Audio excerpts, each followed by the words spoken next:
മനുഷ്യരെല്ലാം ഒന്നാണെന്ന സങ്കല്പത്തിൽ മഹാബലി നാടുവാണ നല്ല കാലത്തിന്റെ ഓർമ്മയിൽ തിരുവോണമെത്തി. ഓണക്കോടി ഉടുത്തും ഓണസദ്യയുണ്ടും തിരുവോണാഘോഷം ഗംഭീരമാക്കാൻ മലയാളികൾ ഒരുങ്ങി. അവസാനവട്ട ഒരുക്കങ്ങൾക്കായി ജനം നിരത്തിലേക്കിറങ്ങിയപ്പോൾ നാടും നഗരവും ഉത്രാടപ്പാച്ചിലിൽ മുങ്ങി.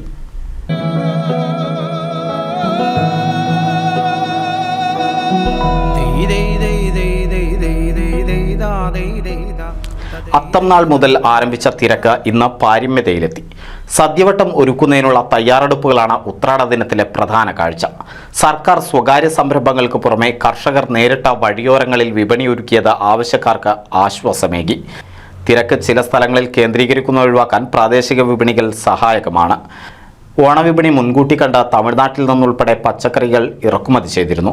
ബോണസ്, ഫെസ്റ്റിവൽ അലവൻസ് ഉൾപ്പെടെ ആനുകൂല്യങ്ങൾ ലഭിച്ചതോടെ സജീവമായ വസ്ത്ര, ഗൃഹോപകരണ, ഇലക്ട്രോണിക്സ് വിപണി ഇന്നും സജീവം. ഷോപ്പിംഗ് സമയം അർദ്ധരാത്രിയോളം നീട്ടി പരമാവധി വിപണി പിടിക്കാനുള്ള തയ്യാറെടുപ്പിലായിരുന്നു വസ്ത്ര, ഇലക്ട്രോണിക്സ് ഷോറൂമുകൾ. മിക്ക വസ്ത്രവ്യാപാര കേന്ദ്രങ്ങളും തിരക്ക് കാരണം രാത്രി വൈകിയാണ് അടച്ചത്.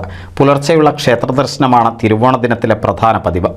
വീട്ടുമുറ്റത്ത് പൂക്കളമൊരുക്കൽ, ശേഷം കുടുംബത്തിലെ മുതിർന്ന അംഗങ്ങൾക്ക് ഓണക്കോടി വിതരണം ചെയ്യും.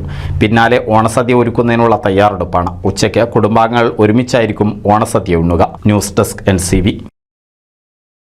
ഓണത്തെ വരവേറ്റ് എടപ്പാൾ ബ്യൂട്ടി സിൽക്സ്. ഓഗസ്റ്റ് 20 മുതൽ സെപ്റ്റംബർ 30 വരെ ബ്യൂട്ടി സിൽക്സ് മിന്നിച്ചോണം.